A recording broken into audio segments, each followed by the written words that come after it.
자, 그래. 이 사람은 대륙 이동설을 이용한 백예너인데, 자, 기본적으로 나중에 발전된 게 판구조론이라고 그랬지? 자, 판구조론은 말 그대로 하나 이론으로 지구의 표면이 여러 개 판으로 구성되어 있고, 이 판들이 불규칙적으로 막 움직여.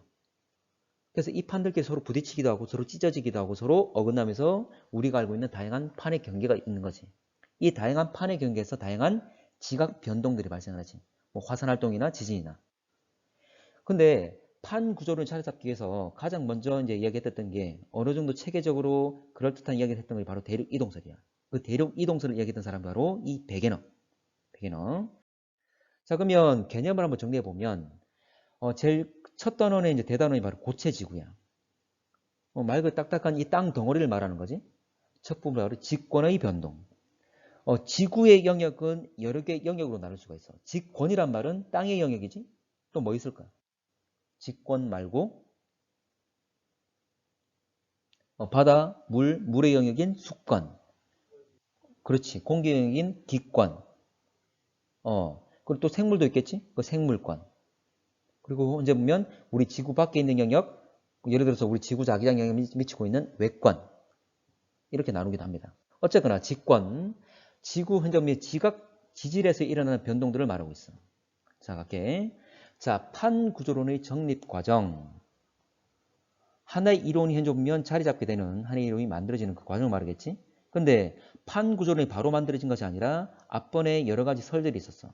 뭐가 있었냐면 제일 처음에 대륙 이동설, 그 다음 멘틀 대류설, 그 다음 해저 확장설, 마지막에 판구조론 하나의 이론으로 자리 잡게 된 거지. 자, 갈게.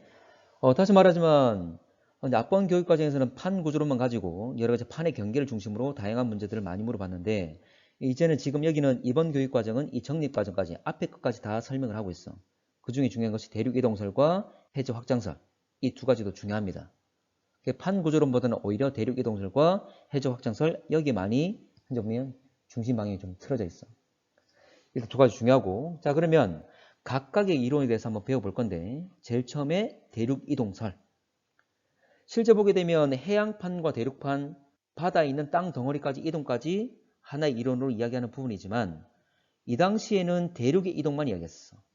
바다 내에 있는 땅의 움직임보다는 대륙 자체 이동에 현재 주안점을 둬서 설명을 좀 했던 거지. 자, 이걸 아까 설명했던 게 바로 백예너. 1912년. 100년 좀 넘었죠? 백예너에서 1912년에 발표되었다. 대륙 이동설과 멘틀 대류설, 해저 확장설, 판 구조론 이 순서는 알아야 되겠지만 이 연도까지 꼭 여러분들이 기억할 필요는 없습니다. 그렇지만 대륙 이동설, 멘틀 대류, 해저 확장, 판 구조론 이 순서는 꼭 기억해야 돼. 이게 문제로 좀 기본적으로 문제 현재 이걸 깔고 여러 가지 각 이론에 대해서 묻는 경우도 많거든. 자 그러면 대륙 이동설 뭐냐면 대륙 이동설의 기본적인 개념이 뭐냐면 판계가 있었어. 판계야. 판계야. 자, 판계하는 고대어로 뭐냐면 판이 모든, 계하는 땅이야. 근데 이 판계야.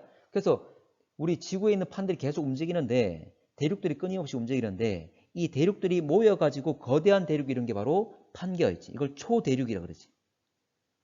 그래서 끊임없이 대륙들이 판들이 움직이면서 서로 모이기도 하고 서로 나눠지기도 하고 그러다 보면 모이게 되면 거대한 대륙 이룰 수 있겠지? 이게 판계합니다. 판계야. 이 고생대 말. 우리 보면 과거의 지질시대를 성캄브리아대, 고생대, 중생대, 신생대로 나누게 되는데 고생대 말에 이렇게 모였어. 모이고 난데 또 시간 지나면 다시 또 흩어졌겠지? 그러면서 대서양 바다가 만들어지기도 했고 그래서 이걸 판결하고 이게 나눠졌습니다. 그래서 이게 분리가 되면서 현재의 대륙 분포로 이루게 된 거지. 지금은 많이 퍼져 있는 상황이잖아. 자 이렇게 나눠졌다. 자, 원래 아까 보면 판교가 만들어진 게 고생대 말이라 그랬는데 고생대가 약 2.5억 년 전이거든. 고생대 말이 그러니까 중생대로 넘어가는 그 시기가 그래서 약 2억 년 전부터 분리가 거의 시작됐어. 고생대 말에. 그래서 거의 중생대 초까지 분리가 이루어졌습니다. 자, 증거. 참고로 이 증거가 잘 나와. 증거가. 자, 이 백예너가 제시했던 증거들이야. 그러니까 대륙이 이동했다. 그 증거로서는 좀 이런 것들을 제시했다는 거지. 자, 뭐냐면 해안선 모양의 유사성. 여러분들이 자, 대서양과 아프리카 두 개 해안선이 유사하잖아? 뭐냐면, 자, 남아메리카의 오른쪽 동쪽 해안과 아프리카의 서쪽 해안. 미세하게 차이는 있지만 거의 일치하고 있지. 과거에 이 두 개가 붙어 있다가 떨어지면서 대서양이 만들어지게 된 거지. 그래서 이 역시 이걸 증거로 제시했던 거야. 그래서 남아메리카의 동해안과 아프리카의 서해안, 이 두 개 해안선이 일치한다. 지금 아까 미세하게 차이 나는 것은 지금 바다 현재 보면 드러나 있는 그 부분 가지고 우리 해안선 가지고 그거 따진 거지만 실제로 대륙풍이란 영역, 깊이 200m 영역까지 따지게 되면 거의 일치합니다. 과거에 두 개가 붙어 있을 때 그 말이 되겠지? 자, 두 번째로 또 제시했던 것은 암석과 지질 구조의 연속성이야. 암석과 지질 구조의 연속성. 자, 말 그대로 암석이나 지질 구조가 두 개 대륙이 떨어져 있는데 갖다 붙이게 되면 거의 연속적으로 붙게 된다 그 말이지. 그 비슷한 암석이 나타나고 비슷한 지질 구조가 나타난다 그 말이야. 자, 여기서 지질 구조라는 것은 뭐 지층이나 산맥을 말합니다.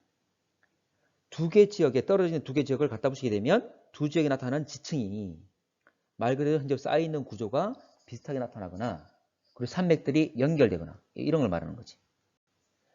자, 그럼 실제로 이런 게 있습니다. 자, 보면 아까 했던 것처럼 남아메리카와 아프리카 보게 되면 지금 밑에 보면 퇴적층들이 각 해안선에 있는 지층들을 보게 되면 잘 봐. 제일 밑에 화성암, 그 위에 빙하퇴적물, 석탄, 사암, 현무암 똑같죠? 양쪽 똑같습니다. 그 말은 자, 퇴적되는 곳은 같은 환경에서 동일하게 쌓일 수가 있겠지? 과거에 두 개가 붙어 있다가 동일한 환경이었기 때문에 계속 같이 쌓이다가 이제 두 개가 분리되게 되면 이제 다른 환경이니까 쌓이는 게 다르겠지. 그래서 제일 위에 보게 되면 나타나는 퇴적물이 서로 다른 거죠. 남아메리카는 얕은 바다 퇴적물이 있고 그리고 아프리카는 모래 퇴적물이잖아. 서로 다른 거지. 분리 이후에 쌓인 게 되겠지. 이 두 가지 되겠죠? 자, 이건 산맥인데 저 미국 현재 보면 미국과 캐나다 쪽에 있는 북아메리카에 있는 에팔레치아 산맥 그리고 현재 스코틀랜드 영국 쪽에 있는 그리고 유럽 쪽에 있는 산맥 칼레도니아 산맥이 있습니다. 자, 이 두 개가 만약 붙었다면 이제 북아메리카하고 유럽하고 그리고 아프리카를 붙였을 때 이렇게 산맥들이 연결된다는 거지. 이것들이 떨어져 나가서 지금의 각 대륙의 산맥으로 위치하고 있는 거고. 되겠지? 자, 그래서 암석과 지질 구조 연속성은 에팔레체 산맥과 칼레도니아 산맥. 이게 대표적인 예가 되는 거지. 아까 에팔레치아는 북아메리카에 있는 것, 칼레도니아는 영국, 특히 스코틀랜드에 있는 것.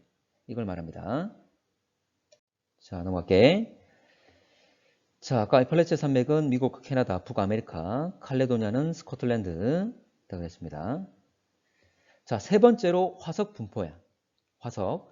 자, 화석은 과거 살았던 생물들의 남아있는 유해나 또는 생활 흔적이 될 건데 이 화석 분포, 동일한 생물들의 화석들이 현재 서로 다른 대륙에 나타난다는 거지.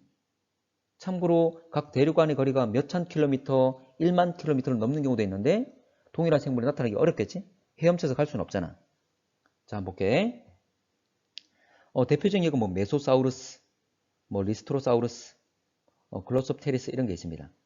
이런 것도 이름 다 외울 필요는 없어. 근데 이런 이름들이 나왔을 때 이 화석 분포 가지고 대륙 이동설을 설명했던 증거들이다. 그렇게만 파악만 되면 돼. 세세하게 외울 필요까지는 없습니다. 자, 넘어갈게. 볼게.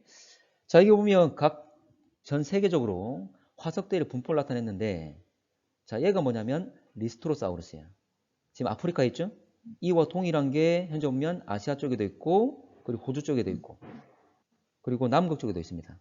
근데 이 거리가 거의 현재 보면 수천 킬로미터 되는데 얘가 헤엄쳐서 육상동물인데 헤엄쳐서 갈 수는 없잖아. 그 말은 과거에 이것들이 다 붙어 있다가 떨어졌다 그 말이 되겠죠. 확인하시고 나머지 애들도 마찬가지야. 뭐 메소사우루스도 역시 이렇게 아프리카와 남아메리카 먼 거리 분포하죠. 그래서 이 대륙들을 뭉쳤을 때 자, 음영이 되어 있는 곳이 뭐냐면 이들이 현재 화석들이 나타나는 곳들을 쭉 연결한 거예요. 그럼 이거 화석들의 분포, 이들이 서식했던 영역들이 거의 쭉 다 연결되어 있죠. 알 수 있다는 거지. 자, 넘어갈게. 자, 네 번째 증거. 빙하의 분포 이동 방향이야. 빙하. 참고로 인도 같은 경우에는 현재 보면 적도 가까이 있기 때문에 아열대 기후도 가지고 있고 아주 현재 따뜻한 곳에 저위도 쪽에 있기 때문에 이제 인도 같은 경우에 여러분도 알고 있듯이 상당히 따뜻한 기후를 가지고 있잖아. 그런데 분석해보면 찾아보게 되면 빙하의 흔적들이 많이 나타납니다. 인도에. 근데 인도가 추워가지고 빙하가 현재 없는 생성되고 그렇게 되진 않았겠지. 참고로 아무리 심한 빙하기가 오더라도 저위도까지 얼음을 덮지는 못해. 지금 우리가 알고 있는 극지방, 양쪽 극지방에 빙하가 덮여 있는데 빙하가 덮인 영역이 좀 더 확대될 뿐이지 이 빙하가 적도 지역까지 내려와서 지구 전체가 꽁꽁 얼은 그런 상황은 안 생깁니다.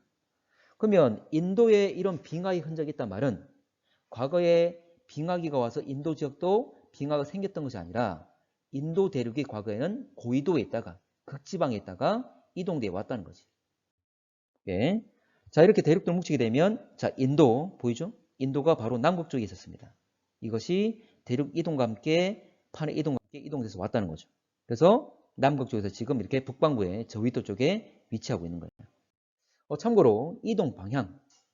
빙하들이 이동할 때 이들이 현재 긁힌 흔적들이 있어. 그 긁힌 흔적 가지고 어느 쪽으로 이동했는지 이동 방향을 알아낼 수가 있죠. 어쨌거나 과거에 고위도 쪽에 뭉쳐있다가 이들이 이동되어 왔다는 거지. 이동되어. 자, 되겠습니까? 그래서 암석에 긁힌 흔적 가지고 이동 방향은 파악이 가능하다. 여러 가지 증거들을 그럴듯한 증거 됐지만 그 당시 이 내용 자체가 받아들이지 않았습니다. 말 그대로 어떤 한계를 가졌다는 건데 그 한계에 대해서는 다음 시간에 설명을 좀 하도록 할게.